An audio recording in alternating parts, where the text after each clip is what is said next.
This is actually more important than most people realize. For the past half-century, we have lived through a profound illusion about what automation actually is. We look at modern manufacturing floors, at automated shipping ports, and at high-speed fulfillment centers, and we tell ourselves that the robotic revolution is already here. We assume that machines have conquered the physical world because we see them working every single day. That era is officially coming to an end. Behind closed doors, inside active research labs, and through quiet, sweeping software updates, the rulebook is rewriting itself. The machines are packing their bags, and the real world, messy, chaotic, unpredictable, and entirely unformatted, is about to become their new domain. To understand why this upcoming transition is the most significant technological pivot of our decade, you have to look closely at why automation has stayed trapped behind yellow safety lines for 50 years. Traditional industrial robots are marvels of raw engineering. A modern automotive welding arm is an incredible feat of kinematics, but it is profoundly, blindingly fragile in its thinking. A classic robotic arm on an assembly line doesn't see a car door in the philosophical or even practical sense. It doesn't understand what metal is, what weight implies, or what happens if a human steps into its path. That is why robots stayed in factories. Factories are closed loops. They are predictable, uniform, and static environments where the cost of engineering every single variable out of existence makes financial sense. But the moment you take that exact same robot and place it on a muddy construction site, in a bustling hospital corridor, or inside a cluttered retail stockroom, it becomes entirely useless. The real world doesn't have X-axis alignment marks. It has children, pets, spilled coffee, shifting lighting, and endless beautiful chaos. Then everything changed all at once.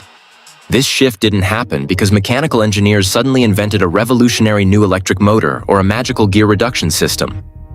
It happened because robotics finally stopped being treated primarily as a mechanical problem and was reframed as what it always should have been: an artificial intelligence problem. For decades, giving a machine common sense was computationally impossible. To recognize a standard object, say a coffee mug handle, at an arbitrary angle required writing millions of brittle, hand-coded computer vision algorithms that broke the moment the lighting changed, or the mug had a slightly different pattern. Then came the modern AI convergence. First, we saw the rise of multimodal vision language models that allow a system to look at a cluttered, unstructured environment and instantly understand not just pixels, but semantics. What an object is, what it's made of, and what it's typically used for. Second, reinforcement learning underwent a massive leap forward, particularly through digital simulation. Modern AI robotic bodies can now spend millions of virtual years learning how to walk, how to catch a falling box, or how to recover from an unexpected trip in a high-fidelity physics engine over a single weekend. They fail 1 billion times in the digital void so they can succeed on the first try in the physical room. Third, we witnessed critical hardware maturation.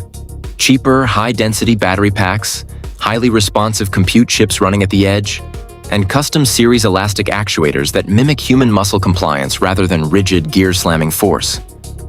The core breakthrough isn't that engineers can finally build a robot that balances on 2 legs. It's that the robot no longer needs to be explicitly programmed for every movement. You don't write lines of code to tell an AI robot how to turn a valve or sort mixed recycling. You show it an example or give it a high-level semantic command, and its neural network generates the physical trajectory on the fly. If you open tech news today, it's easy to get lost in the corporate spectacle of the humanoid race. You see headlines about Tesla's Optimus updates, figure threading components into automotive plants, Agility Robotics deploying digit systems across massive logistics centers, alongside high-profile work from Apptronic, 1X, Boston Dynamics, and a growing ecosystem of global startups.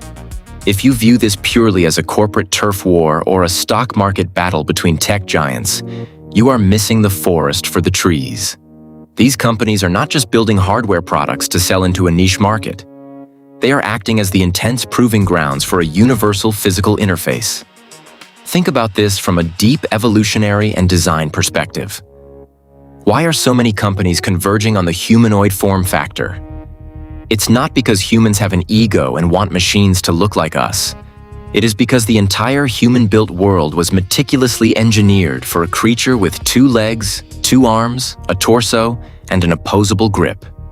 Every staircase, every door handle, every tool, every vehicle, every narrow hallway, and every shelving unit on Earth was built to match our physical dimensions. When you build a general-purpose bipedal robot, you aren't building a machine tailored for one specific factory station. You are building a machine designed to inherit the entire human-made environment without requiring us to rebuild civilization to accommodate it.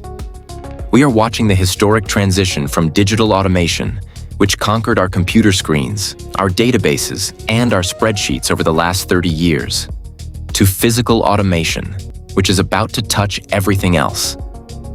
We are moving toward an era where physical work shifts from being a hard human limit to becoming a variable of software efficiency.